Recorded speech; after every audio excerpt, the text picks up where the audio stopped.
À 1200 km de la Prusse, de Iéna et à Auerstedt, 2 Ardéchois se sont mis en ordre de bataille. T'es prêt? Ouais.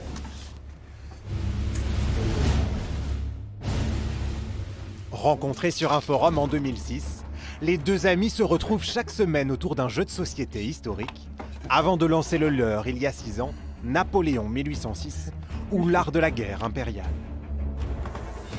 Il vaut mieux, je dirais, jouer à un jeu de plateau qui simule des événements guerriers plutôt que de la faire en vrai, hein. Et puis, il y a un aspect qui était important pour nous, pédagogique. De 10 à 99 ans, le joueur progresse selon l'état d'épuisement de ses soldats.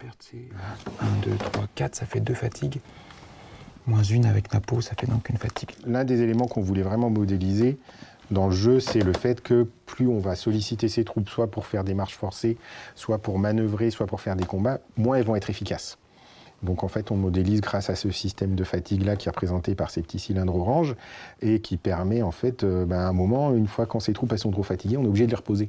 Parce que sinon, ils n'ont plus de valeur combattante. Approche ludique, jeu de tactique, Denis Sauvage s'inspire des ordres de bataille et des cartes d'époque, au plus près de la réalité historique.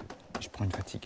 S'il y avait des spécialistes qui décortiquent un peu la mécanique, peut-être qu'ils diront que les hommes ne pouvaient pas marcher à cette distance, à cette époque. Mais à un moment, il faut faire des choix entre la reproduction historique et le jeu. Et nous, à la base, c'est quand même ce qu'on voulait faire, c'est un jeu.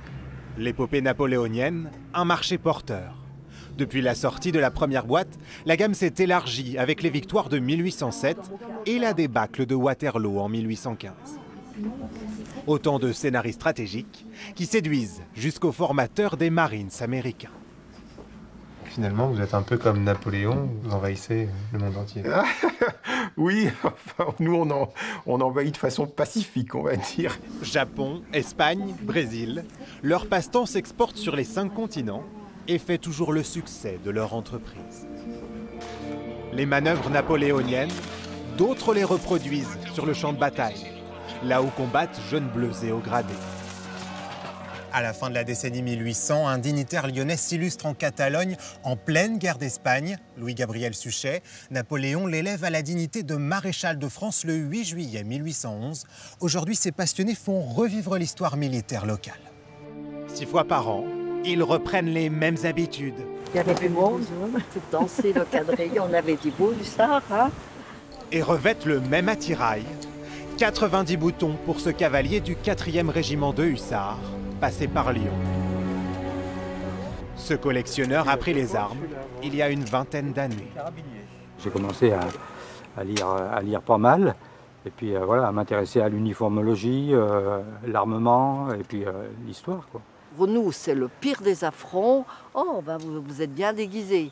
Non, nous, on ne fait pas le carnaval, on fait de la reconstitution napoléonienne. Costumes et accessoires, il pourrait en parler des heures. Grenadier à cheval de la garde impériale. Et ça, c'est un carabinier, donc on retrouve le même emblème, grenadier et carabinier.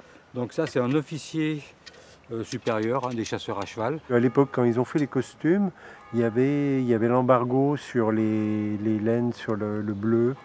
Donc, c'est pour ça qu'on a des tenues blanches.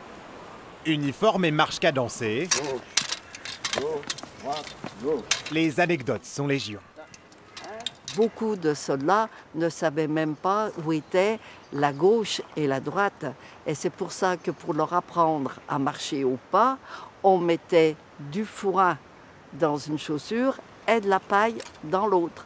Et au lieu de dire gauche, droite, on disait paille, foin, foin.